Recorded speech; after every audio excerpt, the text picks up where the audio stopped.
Good afternoon, everyone. Ladies and gentlemen, let me introduce you to my childhood friend, Tarun Rai. So Tarun is the chairman and group CEO, Southeast Asia of Wonderman Thompson. Some of you who are old timers at BCCL may know him very well. He was the CEO of our magazine's business. So Tarun basically came to us from JWT, where he worked for 18 years. And then he returned to JWT in 2015, I guess, Tarun, right? Yeah. And when he went back as chairman and group CEO, he was looking after seven different companies across advertising, digital, events, activation, 3 countries, and 20 offices. So I'm sure with so many years and such a broad portfolio, Tarun, there'll be very deep insights, some of which we'll be happy to learn from you today, because you guys are in the front line of our business. So obviously clients interact with you guys to build their brands, and then they use our media. So, Tarun, you know most of the people here, and they know everything about advertising world. But majority of the people on the brand capital team are investment profile people. So for their little better understanding, and also when they interact with clients, and many times clients ask for advice, which agency to engage, which agency is good at what and all. So if you can just start with, let's say, briefly telling about what does Wonderman Thompson specialize in? It'll be helpful for them to have that knowledge to begin with. Yeah, sure. Happy to. First, as I said, thank you very much for inviting me. After 5 years of leaving the Times of India building, I was getting withdrawal symptoms. So this is, as I was saying, a return to the DLR at a lovely building opposite VT. So thank you for this. And again, like you said, when I moved to worldwide media, people used to say, what is the difference after spending 2 decades in advertising to moving to the Times of India? And I said, in a sense, I'm moving from the message to the medium. So the short answer of what we do is we create the message, and what a media company like a Times of India does is to carry our message to consumers. For long years, JWT in India for 81 years, and in the world for 150 years, we were in the business of creating brands. And Partha has again spent almost as many decades as I have in advertising. So our main purpose is to create brands. And the simplest examples to give is a dark colored liquid in a bottle and another dark colored liquid in another bottle. It tastes very similar, but one is called Coke and the other one is called Pepsi.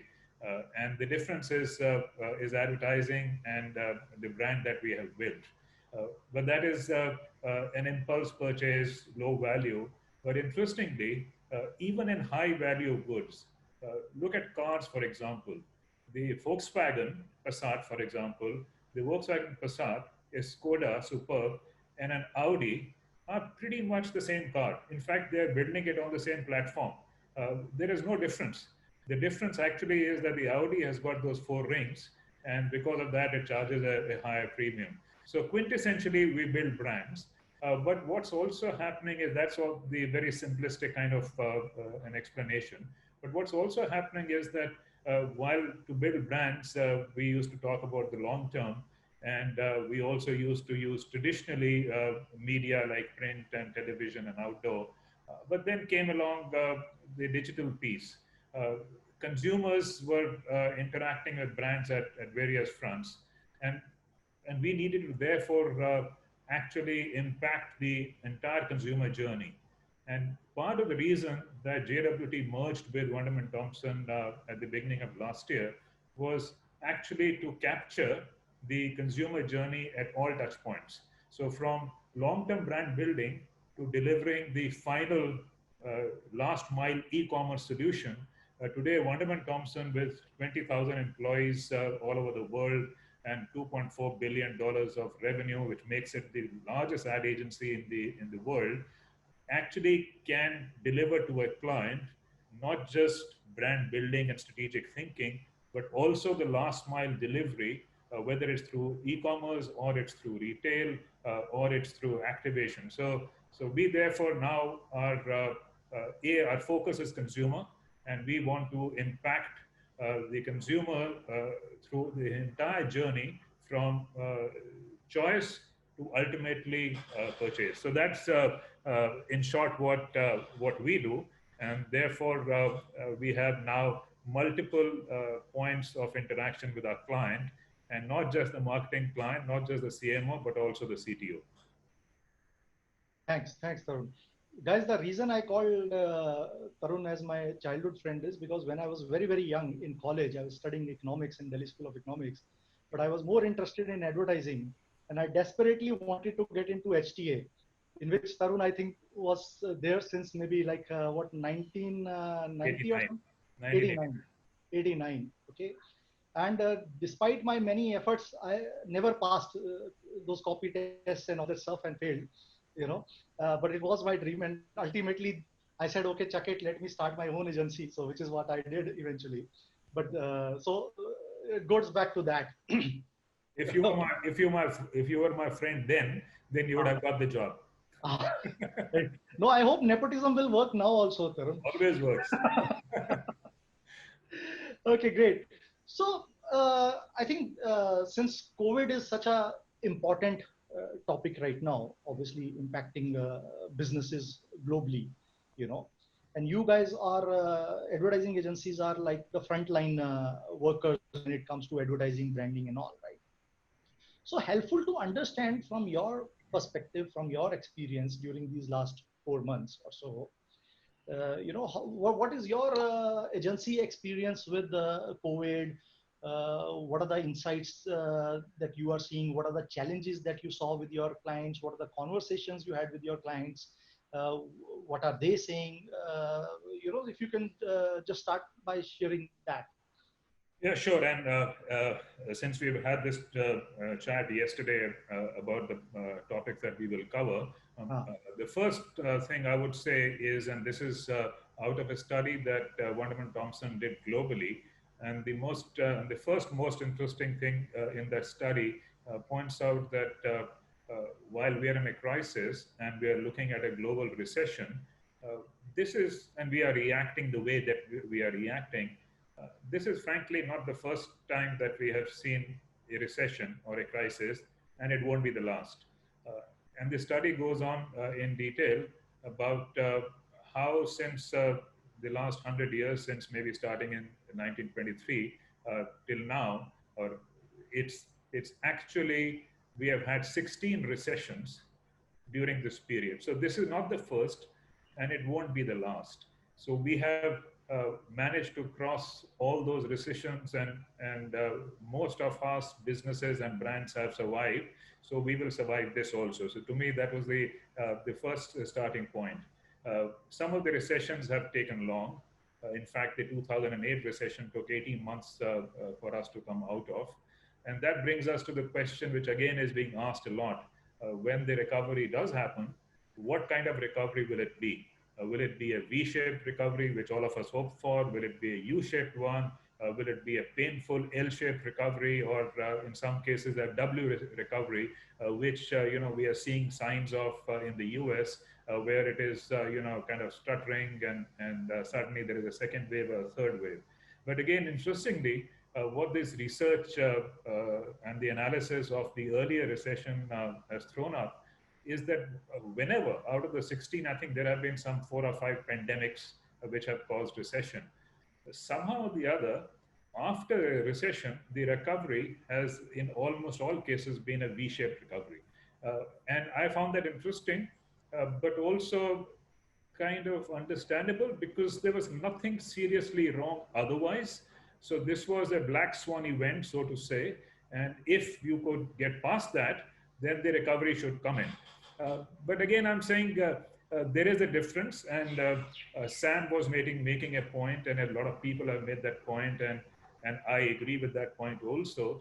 That we have got more people dying of diabetes or frankly even malnutrition every day than we have of dying of COVID. Uh, so why is there so much hype and hoopla and sensationalism around it? Uh, I think part of the problem and the issue is the entire uncertainty around this phenomena. What is it? People can't even understand it. I mean, we know ourselves, uh, and I know Shiva was there. I think Partha was also there at that the dinner party hosted by Sam Balsara, and this was, I think, in February. And I remember one of our friends, Sanjay Behel of Raymond, then Raymond, was showing us an app on his phone about some virus which is in a city called Wuhan in China. And the entire discussion was about the number of cases rising and how the supply chain is being affected. And at that time, we were talking about this virus as if it was somebody else's problem. But by the end of March, it had become our problem. So it happened very quickly, and nobody actually even understood as to how the transmission and how quickly the transmission would be, which is why it took Europe by surprise, Italy and Spain by surprise, the US by surprise, and people were in denial. And the other thing is the infectious nature of this disease. Diabetes is not infectious. You can't, meet somebody in a pub, have a drink, and get diabetes. So it's the infectious nature of this entire disease. And till now, we don't know as to what is infectious. What about surfaces? One day, a scientist says that surfaces don't create problems. The other day, somebody says yes. Even till today, 6 months after the virus, there is an entire debate about whether it's airborne or is it air drops which drop to the floor. So, it is ridiculous that there is so much doubt and uncertainty, even though so many scientists are working on it. And the other thing, which again is my take, and I'm sure a lot of you will agree, it's also social media. Uh, Maybe even in earlier pandemics like SARS and Ebola, for example, or swine flu or whatever, we have been through a lot. Uh, the social media was not what it is today.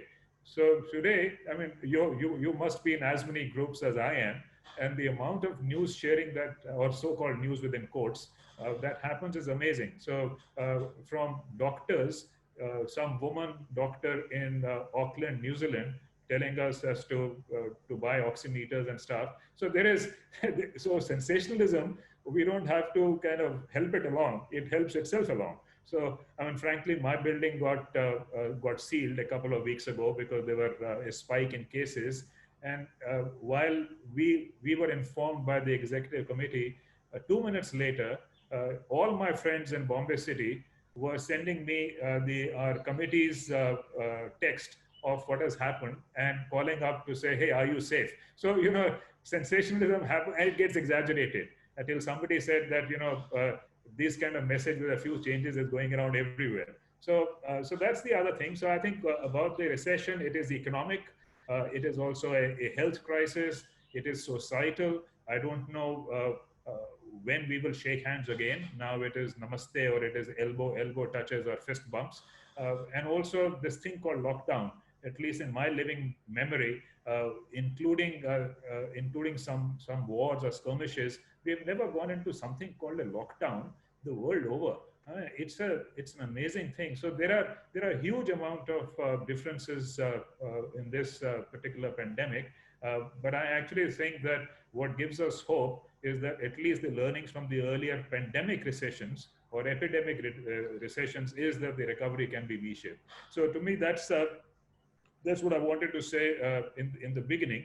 And just to contextualize it a bit about recessions and the recessions come and go, there is a saying that you may have to, because of some untoward environmental factors like a recession or like a crisis, you may need to change your plans, but don't change your direction or your goal. So, which is true. So yes, I mean you can't plan for these things, but if you need to change your plan, change your plan. But the last thing you want a recession to make you do is to change your end goal or the direction in which you are headed. And interestingly, since you brought out the time that I joined Worldwide Media and the Times of India, BBC joint venture, and the magazine business, is in 2008.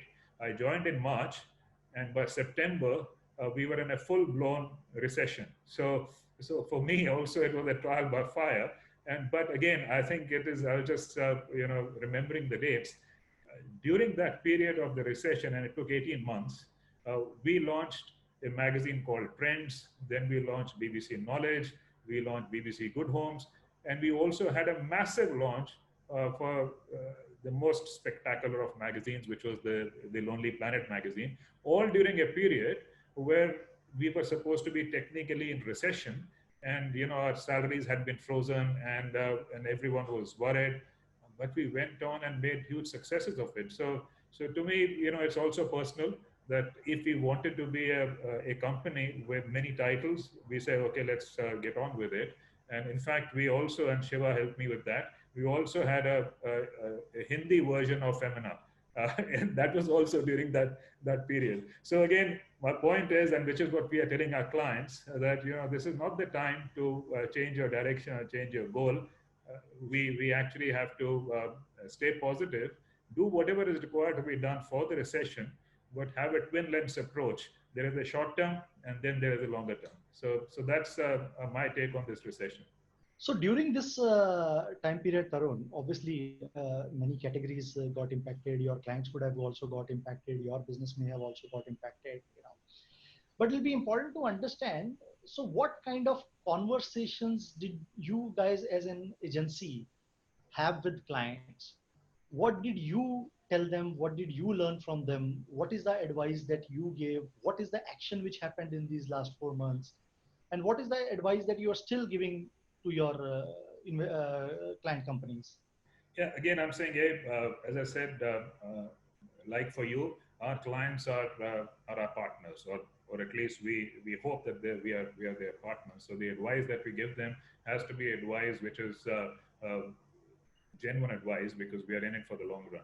And as we were discussing earlier, I think the most important advice that we are giving them is that during this period of crisis, while everyone is tightening their belts and budgets are tight, uh, our brands shouldn't disappear. They need to be visible. In fact, as the saying goes, that it is important to spend when the economy is doing well in terms of marketing budgets, but it is essential to spend when the economy is not doing well, because it is suicidal to just disappear and not be visible. Because during these times, while businesses and brands are challenged, we must not forget that the consumers of the brands are more challenged. The level of anxiety, when you go into a lockdown, national lockdown, with 4 hours notice, it's huge. And the anxiety levels when suddenly, you are in your home and you're wondering as to when you're going to go back, how is this business going to impact your job? So there is a lot of anxiety, and consumers are therefore equally challenged, if not more. So at that time, if the brands don't stay with them, if the brands don't say that, okay, we are partnering you, and just disappear, I think they're doing a disservice to the equity that they have built over the years.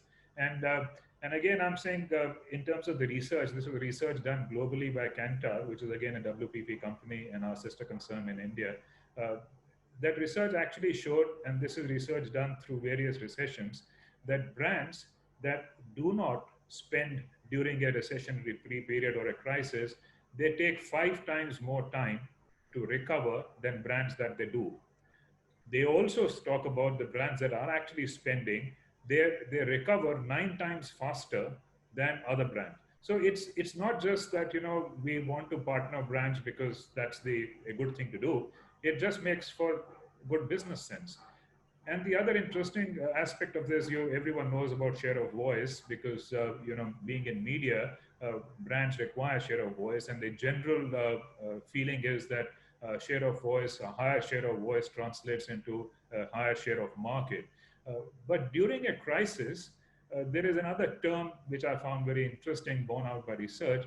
It's called ESOV, and that is E stands for excess. So it is excess share of voice, and it's interesting because during a crisis, a lot of brands go into their shells for whatever reason. Either they're too small, they don't get funding, they don't have the money, they have huge problems. That's a normal tendency. Exactly. So, and also the media rates fall. So, Hmm. for because of both these reasons, your share of voice, you get excess share of voice for maybe the same amount of marketing spend. And this excess share of voice for the brands that are spending translates into excess market share. So again, it's an interesting thing, and that's what we are telling our clients that it makes business sense and market sense to keep investing behind brands. Of course, you can't invest at the levels that you were earlier, but again, you may not have to because of this concept of the excess share of voice. And the other interesting thing here is a term that we are using with our clients is something called the bounce back velocity. And again, I like this concept because when in a crisis, when you are in the middle of a crisis, when we are saying we have not even reached a peak, it's a lockdown, all shops are closed and nothing is open. Uh, well, most brands in that category are in the same space, right? But when you are coming out, what is your bounce back velocity will depend on what you have done through the crisis and what you are doing immediately afterwards. And the difference in the bounce back velocity will determine the difference in share gain as you are coming out of the crisis.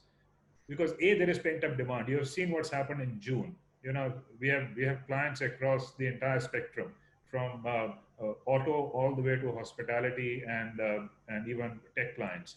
And what we have seen from many of these clients is that the pent up demand is huge in the month of June, even in July. So a combination of bounce back velocity as well as capturing the right now low hanging fruit of pent up demand. It is imperative for brands to have done the right thing during the crisis, but even if they haven't, this is the time not to pull punches. This is the time to unlock and unshackle their marketing budgets and spend. So that's again something that we are increasingly telling our clients. And the other interesting thing is that we did another research in India, and we have put out a report called the Big Bang of Do. And what we are suggesting in that is that during a crisis, we can't assume that the crisis is not there and keep advertising the way we were. Uh, I mean, when I said the consumers are challenged, brands need to also recognize the fact that this is a different situation. And during a crisis, it makes sense for brands to be seen to be adding value to consumers' life, to be doing things rather than just advertising. If you can do things directly, it's great. If you can change your production line and suddenly from producing shampoos and soaps, you get into hand sanitizers, great. I mean, globally, even LVMH said we'll put one of our factories which makes perfumes and start making sanitizers. Great. So for a brand, you are actually doing things and showing value. If a Taj hotel says that I will give up my rooms for the frontline workers, the doctors and nurses, I mean, it thanks to social media, it gets around, and suddenly there is the status of the brand increases.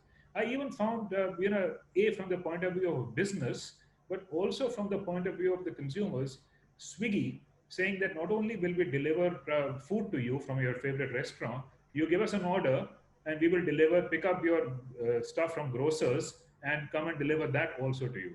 I mean, it's amazing.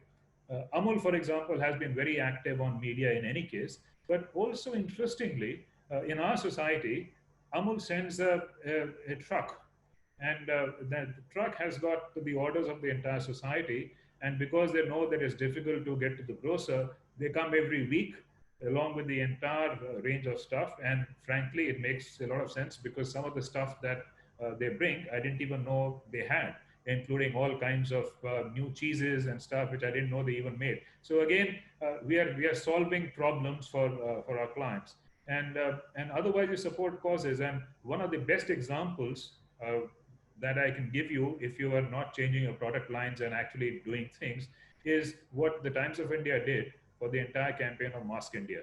So you are doing things, you are supporting causes. You are not saying, "Oh, this is life as usual, and we'll keep advertising it." And I thought that the Mask India campaign was fantastic, including getting the Prime Minister to tweet about it. So again, that's another example of what we need to do during a crisis. So again, be visible, but be visible doing the right things.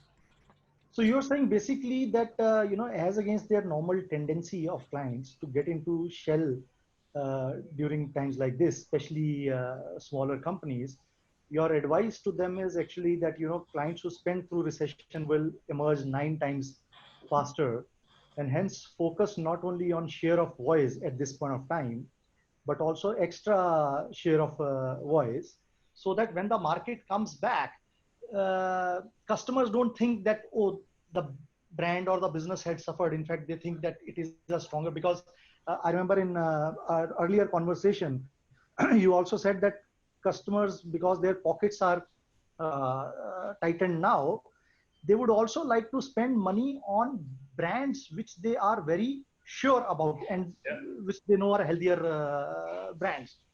Like I remember you said, if you have to go to a restaurant, earlier you may have experimented going to any restaurant, but today you'll want to go to, let's say, a McDonald's or whatever, where you feel that yes.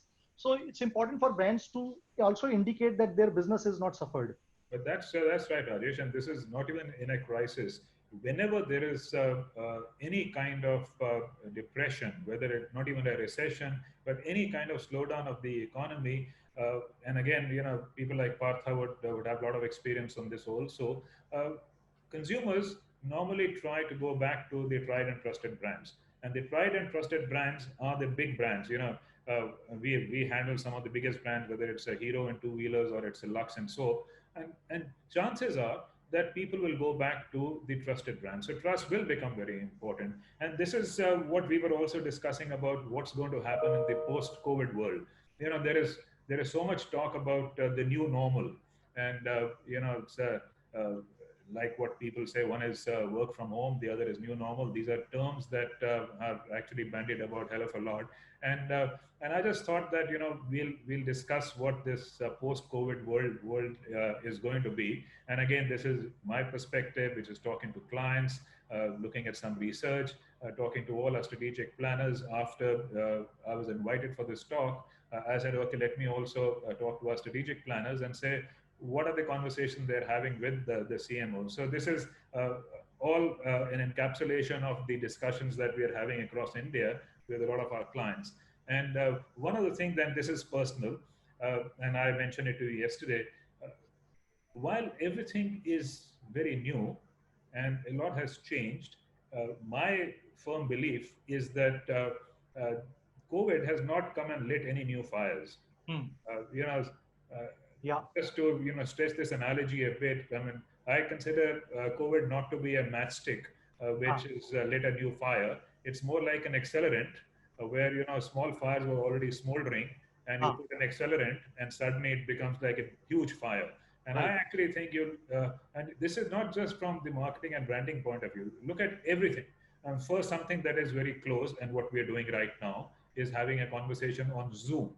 And it's interesting, and I was just reading about this. It's interesting. Zoom was not born on the 1st of March. Zoom has been around for a year and a half. But interestingly, even in December of last year, on any given day, Zoom was getting some 10 million participants like this. We have got maybe around 100 participants here. They were getting 10 million participants all over the world per day. By the beginning of March, that number had gone up to 300 million. I mean, so to me, it was already there. I can tell you, even in my office, and I'm sure it was in everyone's offices, video conferencing was there, but we were not using enough of it. We were still, catching flights to fly to New York and London or to Delhi or wherever for physical meetings. It was there, but COVID comes and accelerates something that was already there. So it is actually like an accelerant.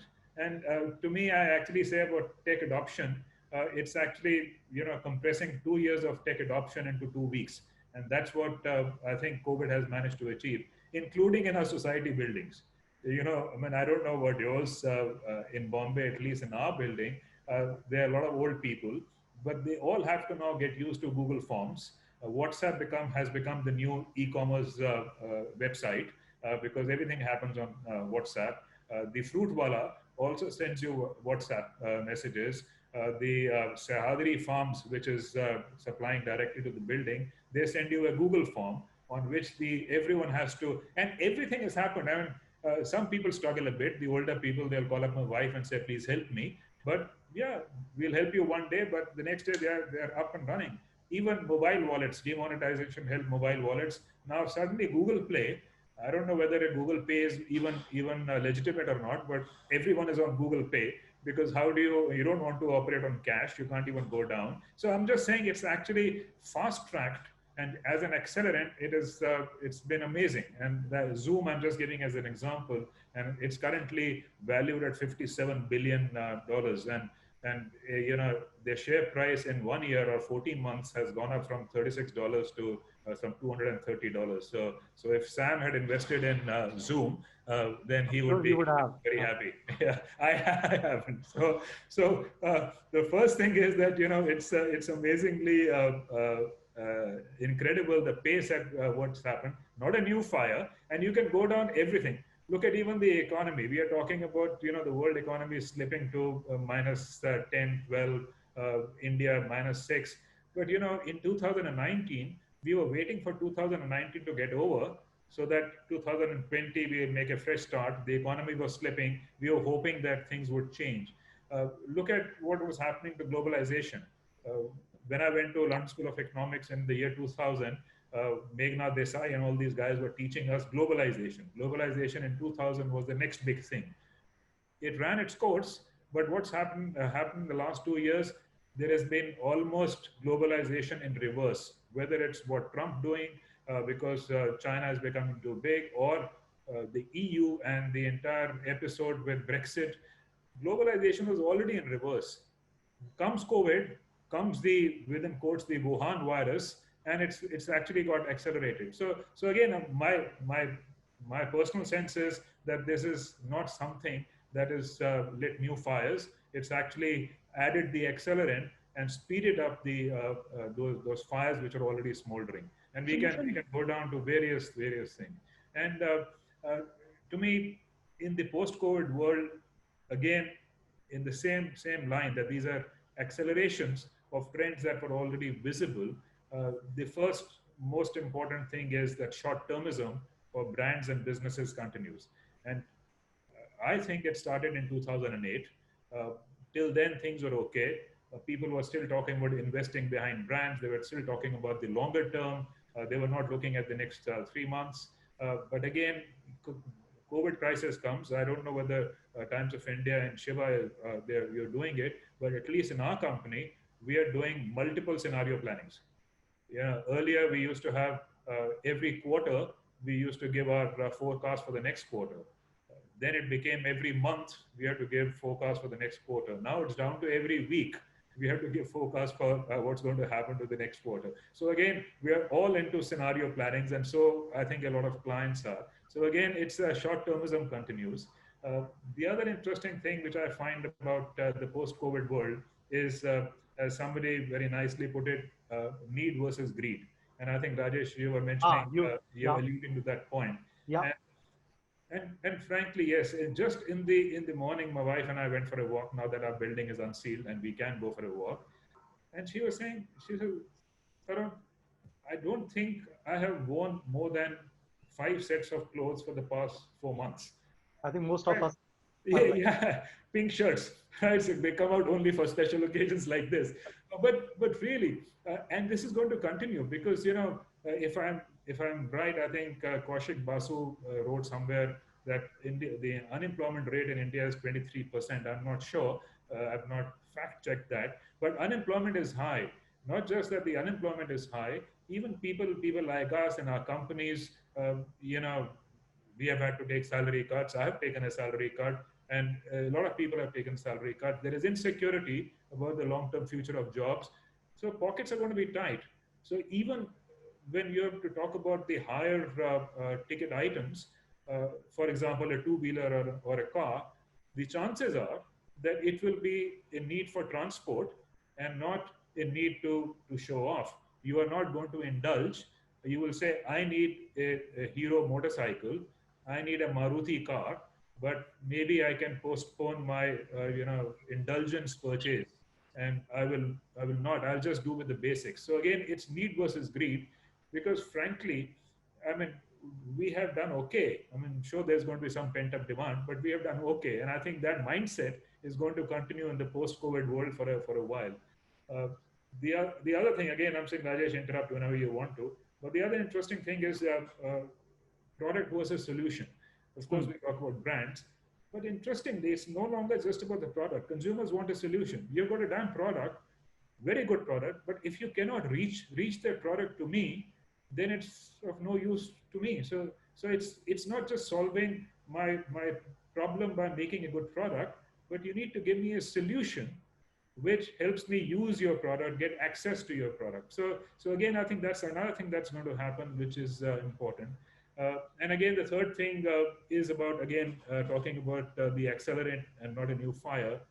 You must have been hearing for the past now 2, 3, 4 years, 5 years. Unilever, the ones who started it first, about purpose, purpose brand Yeah. advertising, Yeah. brand with purpose. Yeah.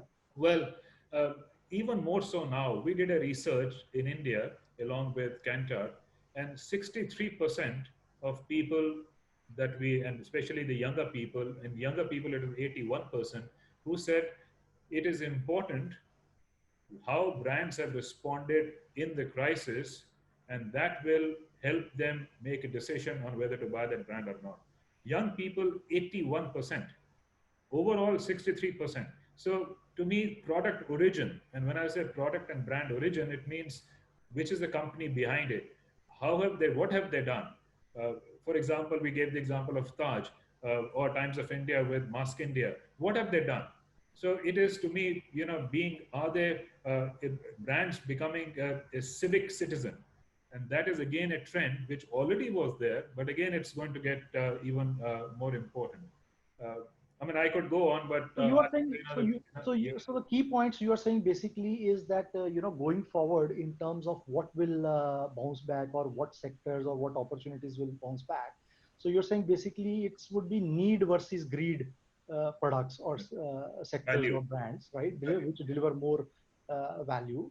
And you're saying basically brands which display responsibility and civic mindedness would also be preferred, and younger audiences are already preferring that, Yep, right? Earlier, you also mentioned that basically people would want to go for bigger brands rather than newer brands, right? absolutely. In terms of categories, any take on categories? What you guys think which categories would emerge faster, and you are targeting those? No, I'll come to the categories, but again, I'm saying there was an interesting point about which I think is uh, would be important for a brand like Times of India, which is actually rethinking the brand experience. Uh, and uh, we have seen that suddenly, when the brand experience of the Times of India newspaper, for example, is not possible, then what does the brand do? So, we have to start rethinking the brand experience. I never knew that the Times of India e-paper was actually so good. And they historically they say that it needs 21 days of constant trial to break or change any habit. Well, it's happened. Thanks to COVID, I actually now feel that I should have experienced the e-paper earlier, because it's much more convenient when traveling. Right. So again, I'm saying the rethinking the brand experience, because ultimately we'll have to monetize these brand experiences. And the other interesting thing is about the post-COVID world, that it's not just the health industry. Now every business is a health business, including Times of India. You know, front page of the entire campaign of saying your paper is healthy for you to read. That's not just Times of India. That's also the hospitality business. That's also an Uber. For the next couple of years, all businesses will have to have an element of health built into it. So again, I'm saying it's very interesting. And when you're talking about categories, we have representation of clients in just about every category, which is very good for us because it hedges us in times of crisis, And luckily for us, we have a lot of FMCG clients. But we also have certain other clients, which include fashion retail, for example. And Haha. again, one of the points that we are discovering and we are talking to our clients about, and that's something that COVID has again brought up, not new, but as I said, as an accelerant, is the need for seamless retail. We have Yes. clients, some of the biggest retail clients, where 95% of their revenue was brick and mortar. This is fashion retail. And when they said that things are terrible and their revenues are down to almost zero, we said, hang on, what about e-commerce? Hmm. Oh yeah, but that's very small. How small? Or less than 5%. Well, that is not going to be an option going forward, because this crisis will come again. There will be another pandemic. It's happened before, and as we speak, there was another scare in China, two scares in China about another pandemic coming. Yeah. So again, it's going to be, we'll need to deliver seamless retail. And as far as categories are concerned, what you and I were discussing, Rajesh, uh, while Mr. Modi talks about India being Atmanirbhar, Yeah. I think this lockdown has also ensured that all of us have needed to be Atmanirbhar. So to me, we rediscovered how difficult it is to wash utensils, Yeah. mop the floors. And I can tell you from my personal experience that we are now very keen to buy a dishwasher, except that our kitchen is a live and rented accommodation. It requires some, heavy duty cutting of granite slabs to put it in. But we already have a vacuum cleaner now, which we didn't need to, because if you've got help coming home every day, why do you need a vacuum cleaner? And similar, now my friends wanted to buy a dishwasher. You can't get a dishwasher very easily. There's long waiting lines. We have got Voltas Beko as our client, and one thing that they can't deliver is a dishwasher. So again, these are the categories, whether it's kitchen appliances, consumer durables, vacuum cleaners, personal transport. What we are seeing is, and again, Hero is a big client of ours. What we are seeing is that because of this issue of public transport being what it is, because of the hesitation of how sanitized your taxi and Uber is, there is actually a newer interest in personal transport. And also because rural economy, and the good news for us is that the rural economy has been largely unaffected by COVID, and also because of monsoons, it is flush with money. So therefore, two-wheelers and FMCG should do better. Even cycles. One of our clients is Hero Cycles. I wrote to my client and we had a chat. And I said, when states are encouraging people to cycle, this is a great time. And he said, Tarun, you were right. We have never seen such Hmm. demand for cycles in a very, very long time. Cycle was actually something that had nobody seemed to be interested in. Yeah. They were either, Forgotten. yeah, they were either marathoners like Shiva, or Ah. there were people who were in autos. And but suddenly cycles, including my son is 15 years old. What does he do? He can't go to the club. He can't do anything. There is a cycle which is lying there for quite some time. Suddenly one day he said, oh, we need to fix that cycle and let's take the pump and stuff. Now every day he goes cycling. I'm thinking of buying a cycle. So again, I'm saying there are some of the categories which are going to do well. Some categories will take much longer. FMCG, of course, will do well, because that's a rural demand that will Hmm. continue to do well. Health and anything related to health and hygiene products will definitely do well. Some of the things that will take a bit longer are, of course, hospitality, travel, even alcohol. Kingfisher is a client of ours, for example, and the beer category, and Diageo. And for a lot of these brands, almost 75 to 80% of their consumption is actually out of home, at bars and pubs. So they are very close to the hospitality, entertainment, bars and restaurants place. So for them, it is going to take a bit longer. But otherwise, the good news is that anything connected with consumption in the rural economy certainly should do well. And as you said earlier, and we've discussed earlier, amongst them, the bigger brands, the more trusted brands, are going to do much better than the others. So So another that's another my take. interesting category that you are saying, which Yeah, is a key takeaway for us, is you think that DIY economy in India will graduate absolutely. faster. I Yeah, remember, Shiva always used to say, and Sammy also said the same thing, that how US is a much bigger DIY economy, and yeah, we saw when Shiva helped his son settle in US. A lot of things he had to do it himself, and we believe that India would not, become a DIY economy anytime soon. But through this change, I think those categories may also emerge faster. Absolutely. You And know. things will change, to me, which is why I'm saying these are accelerants. And I keep reminding myself that they're nothing new because we have got a lot of boost clients. Some of them were very keen for alcohol on delivery and e-commerce. And in India, it was just not possible. There were always stumbling blocks. But, you open your liquor shops for 2 days, you see the mess that it creates. And many states are now allowing home delivery of alcohol and e-commerce. Even Amazon is going to be delivering that. So again, I'm just saying it's accelerating things that were already there. So for all Right. some new categories will start emerging because they have found a new and different way of reaching and making their products and brands accessible. So one question, which you guys would know very well, since you have a direct interface with brands and clients. What do you think will happen to the media selection process going forward between TV, print, digital, outdoor, different kind of medias? Yeah. Well, again, I'm sorry, I'm like a stuck record. Uh, COVID is only hastening trends. It is not necessarily changing anything dramatically. It's only hastening trends. And and again, I remember Mr. Samir Jain saying that we are transitioning through print, but we don't know how long the transition is going to be. But again, as per the Group and report, even before the crisis and COVID, digital had overtaken print. I was shocked because I always thought that this is going to happen sometime later. But according to that report, and I might be wrong, but according to that latest report, in 2019, uh, digital had overtaken print in terms of ad spends. And maybe I'm wrong. I hope I'm wrong. But digital, according to that report or some other reports, is growing at 27% pre-COVID, and after and print was growing at 3%, TV was growing at 10%. So we have seen this trend, and it is continuing. So to my mind, nothing is going to go away anytime soon because during the lockdown, for example, TV came back in a big way globally.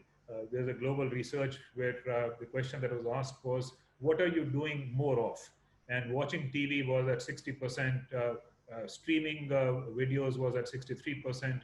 Even reading newspapers was at 28%. So 28% people said that we are reading more newspapers than we were earlier, and this is a global research. So to my mind, nothing is going to go away anytime soon. But generally speaking, uh, there is more kind of drift towards digital and more targeting. But again, what's happening with Facebook right now, again, those issues are always there on digital.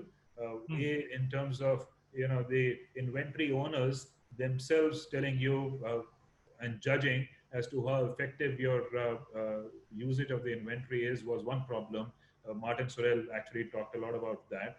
The other problem was contextualization because there's no control. And now what's happening with Facebook and hate speech is a sign of the times. So again, we don't know how it's going to go. But generally speaking, to my mind, everything is media options in India are going to stay for still some time to come. And I think, like Sanjeev Mehta of Unilever says, that talks about traditional media and television in particular, because they're FMCG, that any marketer who ignores traditional media in India is Hmm. committing suicide. So again, so my long and short of it is that it's a trend, it's a continuing trend. It might have accelerated it a little bit, but nothing is going to disappear. But to Yes. me, the other thing is that it also, therefore, when we talk about brand experience, I think this is something that we should be looking at because Times of India, Economic Times, News, they're much bigger brands than a particular format. So we'll leave it at that because that's a much longer and bigger discussion. So thanks for these insights, and I'd request Shiva, Sami, and Partha if they have questions, and also others if you have questions. Other participants on the call, you can type it in the Q&A box. So yeah. Thank you, Rajesh. Thank you, Tarun, for the optimism that the recovery would be V-shaped. Yep. And I also like to introduce. Now, I'm taking you back to the introduction, what you spoke about, that quintessentially you guys build brands. And you also mentioned that brands are about choices to purchase and multiple, obviously, the multiple point of interaction, Yep. not only CMO, but CTOs. And that's how it had, I'm talking of pre COVID, Yep. many touch points within an organization. And you also rightly said that we may change our plans, but not our direction. Yep. But now my question is, human behavior changes due to medical crisis, and you also said that we don't know when we will shake hands again. Yep. And you and Rajesh discussed that the focus has shifted to needs from wants. Mm. Wants, etc. You also gave the example of how we are all happy to with the 5 pair of clothes now, Yep. and we have learned to live with what we have versus chasing what we do not have. Mm. Therefore, and the brand journey always, like you said, the black bottle of Coke and Pepsi, black Coke, was always about chasing for what the aspirational, and that's how brands were built. Yep. Now, my question to you is, therefore, if we stick to our direction, Mm. we may not find our road when we emerge out of lockdown, because lockdown was top down, Yep. but opening up would be bottoms up probably, because we may have to lay the new roads based on the new human behavior. Me, mine, myself could be the dominant behavior. So my question to you now is, would the choices narrow down? Would the number of brands become lesser? Would there be fewer choices? And everybody has to become multi-potential. So the question of the points of interactions becomes narrow. The path to purchase, and you gave a great example of the Shayadi farms coming directly to your house. So what happens to the future brands, future CMO, future advertising agency, future changes in the path to purchase journey? uh, as I said, I wish I knew what the end goal is going to be, because lurking at the back of my head, and this is something that I haven't spoken about, but lurking at the back of my head is, uh, do we change for good, or as soon as this is crisis is over, we go back to our old habits. And the reason I worry is that even when there is a lockdown relaxation, uh, we just revert to what we used to be. And we have seen enough examples from liquor shops to how people climb onto buses, and even in London, the pubs in Soho. So my worry is that while we are talking about a new normal, what if consumers revert back with a vengeance to the earlier normal? But leaving that aside, but I'm suggesting and trying to answer your question is that we have to unshackle, and that's what is taught us. Uh, Businesses, companies, we have to unlearn agility. And when we talked about scenario planning and we said it's now down to a week, we realize that you cannot ever prepare for what is going to come. And it is not just COVID. Look at what happened with the George Floyd moment. Uh, Something in the US starts a BLM movement, and Hindustan Unilever decides to drop Fair and Lovely, which has been a contentious issue for the past 30 years. So again, as I said, uh, unfortunately, and if you push me a bit more, I would actually say that one of my bugbears with what is going on is that we are not agile enough a lot of times as companies, because our revenues have become unpredictable. Whether it's a crisis, whether it's consumers changing habits, whether consumers are changing media habits, our revenues are unpredictable. Our costs are largely fixed. And in every industry, I can talk about my industry, where clients are not working on commissions, they're working on fee basis, and Partha would support me on this. Even with a fee, which is supposed to at least guarantee you a certain amount of money, things keep changing, scope of work keeps changing, but our cost structures are what they are. And for consumers and other businesses, look at what's happened with the media business. And even without the crisis, things are changing. So again, I think if organizations do not have the ability to build in agility into their business models, if they cannot, my favorite thing with the worldwide media was that we need to have multiple revenue sources because, we knew that print and the magazines business was going down, circulation was not going up. So how do you, even now in the advertising business, part of the reason that Wunderman Thompson is what it is, as Wunderman and JWT coming together, that by coming together, we have now improved from that same single client our revenue sources at least 5 times, or at least the potential 5 times. So again, I'm saying we don't know, but I think as a response to the uncertain times and how things are going to unravel, we need to build agility into our business models and our structures. Thank you.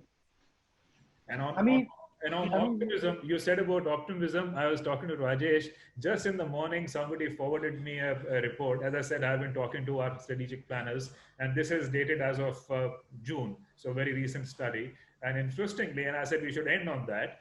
Interestingly, and I'll take questions if they are, but I thought since you mentioned it, as per that research, a global research, China and India are most optimistic, consumers are most optimistic of a V-shaped recovery than anybody on this entire earth.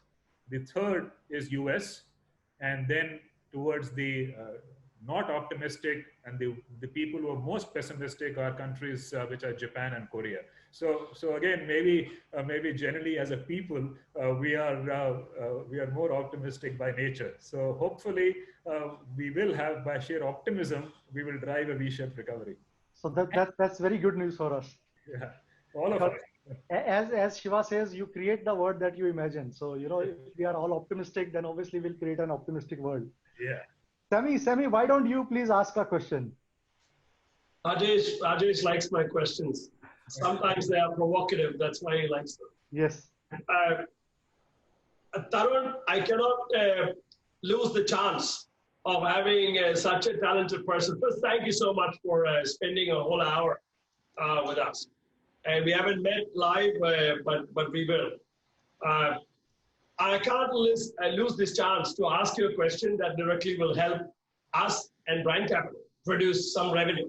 I'm always focused on that, as you could imagine. Siva knows that I've shamelessly asked for business from people who have come on this show. And I'm not going to ask you for business, but I'm going to ask you for your advice that can help us. See, I've come through personally two other crises in my career. One is 2001 to 2002, 2003, because I was in Silicon Valley at that time, and that was NASDAQ fell 80%. The rest of the world doesn't know it so well. Even today, even in this big crisis, stock market is only about 8% down S&P compared to where it was, 8 or 10%. Even Nifty is maybe 12, 14, 15% down. That was down 80% at that time. And NASDAQ took 15 years to come back to that level. Till only in 2015 it came, and people forget it because of distance from there. Yeah. That was one. The other one was 2008-9, which we again saw in India.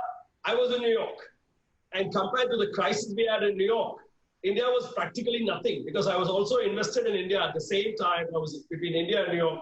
It was nothing. It was practically nothing compared to New York. I still have a classmate who was earning $1 million at Bear Stearns, still driving Uber car. He's doing it as a lifestyle. He has 20 Uber cars being driven by others. But having said that, he famously says, I became an Uber driver from a banker, thanks to the 2008-9 crisis. But this one is well and present in India. In front of us, it's affecting all of us. It's affected Bennett Coleman, affected you, affected everybody. I mean, it spares absolutely nobody. Even the ones that it gave extra business to, like Big Basket and Grofers and a few others like NetMeds, etc., they are suffering from excessive business and customer dissatisfaction. They can earn the wrath of customers by not delivering on time, good quality, stockouts, various problems. It's a problem for everyone. My point is, you talked briefly that this adversity presents an opportunity for you to do a few things during this lockdown period that will help you juice up your brand. So when you get off the races after lockdown, your rate of climb depends on what you do now. Totally correct. This is what parents always tell their children about summer holidays. If you study, if you prepare, you do all the right thing, next year you will be caught up. Instead of being from rank 10 to 20 in class, you can get to rank 10 to 1. Practically no child wants to do that because they want to play in summer holidays. We all know that, including me. But my point to you, we have over 800 clients in brand capital.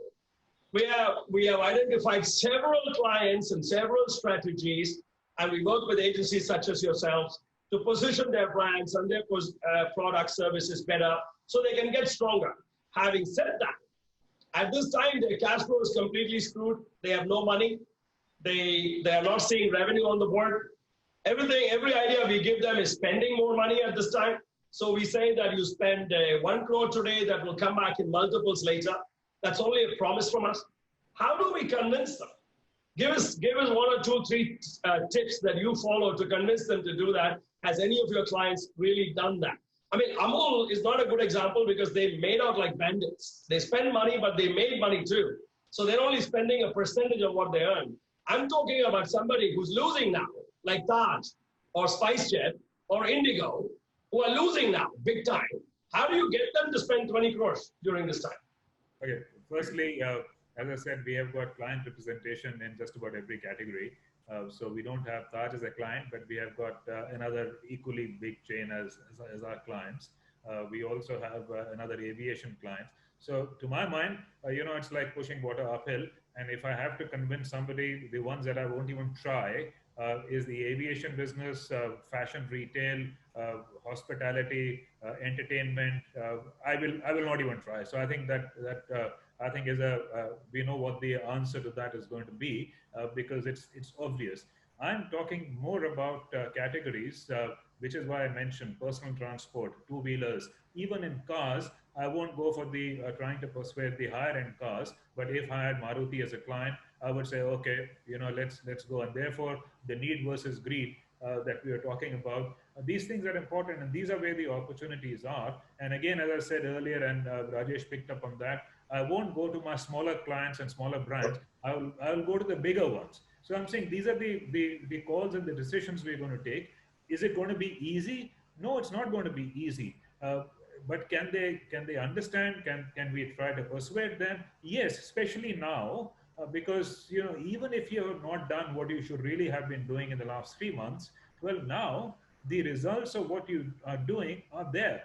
Part of the reason why brands were very hesitant to do any kind of work during the period of the 3 months, unless you are a Nestle chocolates, Kit Kat is a brand of ours. You've got Lay's, you've got Pepsi's, which are at least can be picked up at the grocers. Besides that, a lot of them were not doing anything because they did not see the return in terms of the sales. And the classic response is, but I'm getting nothing. I'm getting zero revenue. Why should I be advertising? And then it becomes difficult to say, you'll reap the benefit 6 months later when they're actually cutting salaries. So to me, the answer is that if you haven't done it then, well, this is the time. There is pent-up demand. There is a bounce back velocity, which will decide as to how much market share you're going to get. People are still not spending enough. I actually think that, if it's not, the iron is not hot, which will get hotter as we come closer to the festive season, well, it's at least warm. So to me, is it going to be easy? No, but both you and us are aligned. Our agendas are aligned.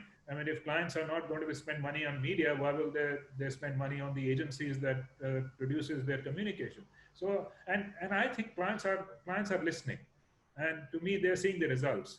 You saw Mr. Pavan Munjal on Economic Times talking about how June has been a good month and how it has changed, and how July is looking good. And so, to me, there is certainly hope. And the other thing is, as a company, as I said, media is very powerful, very powerful. And Times of India, Economic Times, and all the brands we have are very powerful. And we just need to make sure that we exploit the power of these brands and the fact that we produce some of the best content. And as a separate discussion, which I'm very happy to have with you, is this concept of middleweight content, which is another new phenomena that we are observing. because so far there is what we call the heavyweight content, which is advertising, print ads, TV ads. That's heavyweight content, and then there is lightweight content, which is frivolous posts on social media. Literally frivolous. Either they're adaptations, small little adaptations of your main heavyweight advertising, or it is memes and posts and some nonsense which was going on TikTok. But that is, I think, in the middle is where serious content, where expertise, specialization is required, where the editorial power of media brands can be made use of. And if they combine with you and an agency like ours, we can actually create a fabulous new revenue stream. And I'm sorry, we are discussing business ideas, and maybe that is a different forum, but I actually think middleweight content is the next new spin-off, again accelerated by this current crisis. But I'm happy to have a separate conversation on that, and even thinking of partnering. I'm going to take you up on that. Yeah, wonderful. Thank you. Thank you. So, from I don't want to miss the chance of from one advertising diggaj to another, peer-to-peer fight. I had a question, but I think we are horribly over time. Are we okay, Rajesh? Yeah, we can. How can we miss your question, Partha? No, I was curious about something. Ask an easy one. Sorry? Ask an easy one. No, it's not nothing. I was just curious about something. I'm not asking a question. It's like since I don't see that part of the business anymore. But I have been wondering that more or less people have figured out by now that nobody knows anything about COVID, and we'll have to live with COVID. Yeah. That this pre-COVID and post-COVID is a strange idea. Like US, the numbers are back again, in some other places. So we have to live with COVID, but we have to live and deal with it with a lot more courage, with a lot more, sensibility. Are you having conversations from brands where brands are actually trying to bring back some amount of, are brands understanding the fact that people will have to live with COVID for a while? So therefore, are they asking you to encourage people to bring in a change in behavior? Yes. And which is why I said that every business is a health business now. And I think, brands and businesses, they are very clever, and they're very smart. So, some of the guys who are fastest off the block, who are actually these Swiggies and Zomatos and stuff, and promising that we will give you door delivery, and which is absolutely safe. But all clients are now building into their brand offering the right thing, which is the aspect of hygiene. And there are lots of examples. Some of them are doing it more aggressively, some of them less. But yes, that's a conversation every brand is having, and you're absolutely right. And I think this discussion of pre and post is vanishing, and it is now living and working with the virus and being practical about it. So taking the necessary precautions, wearing masks, and not just riding on hope that it's just going to disappear, but just making sure that we manage it rather than keep getting into lockdowns. But again, these are uncertain times, and Bangalore, for example, the only office that we opened in the country was Bangalore on 15th of June. Because at that time the cases were 300 in Bangalore, active cases were some 150, there were 2 deaths, and we said, hang on man, let's bring some normalcy. Not that we needed to, but I just wanted to give everyone, including our clients, a sense of normalcy. And look what's happened to Bangalore. And in the 2 weeks, it was almost as if they were waiting for us to open our offices, and suddenly there is a huge spike. So we don't know what's going to happen. So uncertainty is going to be there for a while.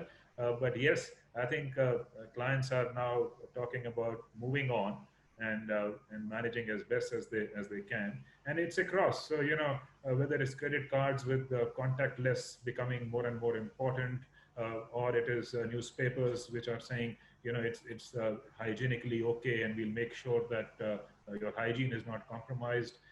To hotels, once they've opened in Bombay, they've opened now. They have to keep their one room vacant for 24 hours. It's going to be 33% for the beginning. So again, I'm saying all of them are getting into a practical mode and saying, but we can't lock down the economy forever. We just have to manage it. So it's happening. It's happening. But how come nobody is saying that bring in some normalcy to life? It's okay to get onto your terrace and have a coffee and see the sunset.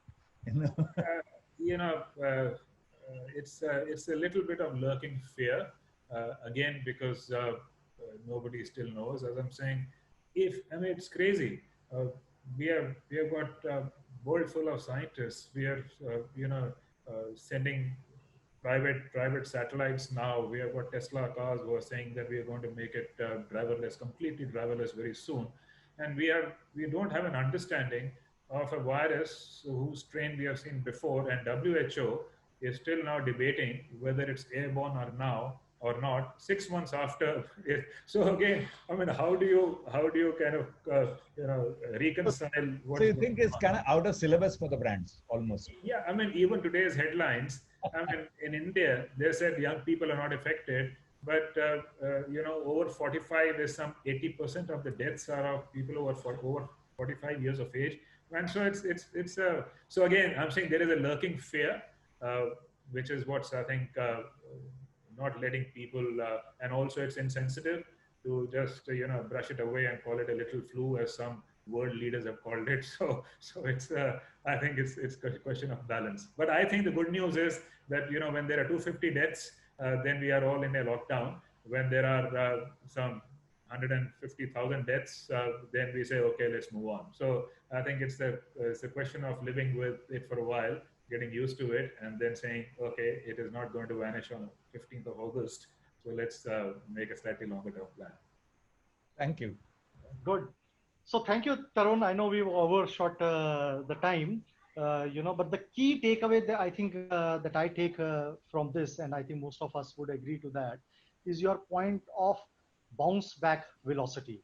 Whatever you do, so whether it is for our clients, whether it is for our own business, whether it is for our personal lives, I think the key point is what is our bounce back velocity, and that is the key message that we take from your today's conversation. As Sammy said, we'll look forward to meeting you very soon in person, and that would be our measurement of bounce back velocity.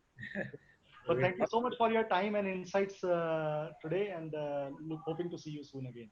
And thank you very much for inviting me. And as I said, the 7 years that I had in the Times of India building were some of the best years I've had. And Rajesh, you know it, that we had a great time during those 7 years. Right.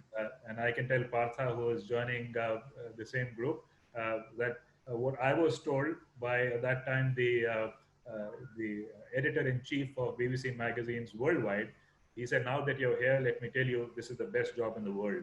And I can say the same to Partha. It's a great company, and media is a much bigger place to play in than advertising is. So wish you all the best, and you'll have a great time. Thank you. Great. Thank you, Tarun. Thank you. Thank you so much. Thank you, everyone. Thank you, Shiva. Sam, lovely meeting you. Thank you, Neha. And thanks, Rajesh. Thanks. Bye-bye. Bye.